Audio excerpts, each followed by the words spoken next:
তো hello guys, আমরা সবাই মিলে চললাম খেলার মাঠে। বলতে গেলে খুব ব্যস্ততার মধ্য দিয়ে রেডি হয়েছি সবাই। আমরা প্রচন্ড পরিমাণে গরম ছিল, রৌদ্র ছিল, মানে সবারই খুব কষ্ট হয়েছে এখানে আসতে। তো প্রতিবারের ন্যায় এবারও ম্যাডাম বলছিল যে বৈরাতি নৃত্যর জন্য রেডি হতে। তো আমি প্রথম দিকে জানতাম না যে খেলার মাঠে মেয়েদের নৃত্য হবে বা উদ্বোধন অনুষ্ঠান হবে, সেটা আমি জানতাম না প্রথম দিকে। তারপরে আমি জানতে পারছি যে খেলার মাঠে নৃত্য হবে। তো যাই হোক, আমিও খুব এক্সাইটেড ছিলাম, কারণ আমি সামনাসামনি এরকম করে খেলা দেখিনি।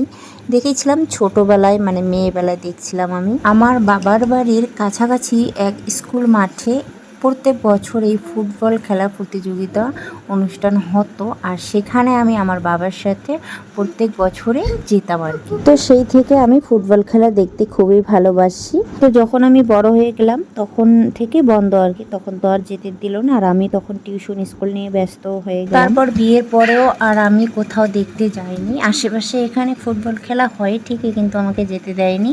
তো আজকে আমি একটা সুযোগ পেয়েছি, তো সেই সুযোগটা আর হাতছাড়া করলাম না। তো ভালোই হলো, চলে আসলাম। তো বন্ধুরা, খুবই ভালো লাগলো। আমার ছেলে বলতেছে বন্ধু, হ্যাঁ মাংস ভাত। তো যাই হোক, কষ্ট করে আসলো, এখানে এসে সুবিধা মতো বসতেও পেরেছি, ফ্যানের পাশে একদম বসে আমরা সুন্দরভাবে খেলা দেখলাম আর কি। কিন্তু দুঃখের বিষয়, আমার মোবাইলে মাত্র 20% চার্জ নিয়ে আমি বাড়ির থেকে বের হয়েছি।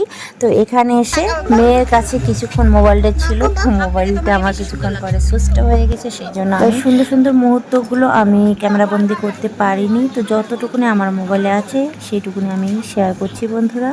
তো দেখো বন্ধুরা, ট্রফিগুলো কত বিশাল, একদম মানে কাছ থেকে তো আরও বড় দেখাচ্ছিল। তো মোবাইলে না অতটা বোঝা যাচ্ছে না, তো চলো একটু জুম করে দেখাই তোমাদেরকে। তো দেখো কত বিশাল বড়। আর সকালের দিকে বৃষ্টি ছিল, সেই জন্য মাঠটা একদম কাদায় ভরে গেছে। বাকি সব আয়োজন খুব ভালো ছিল, আমাদেরকে টিফিন ব্যবস্থাও করে দিয়েছিল, জলও দিয়েছে। তো কোভিড-19 ভয়ে আমি কিছু কিছু মুহূর্ত সাইলেন্ট করে রেখেছি।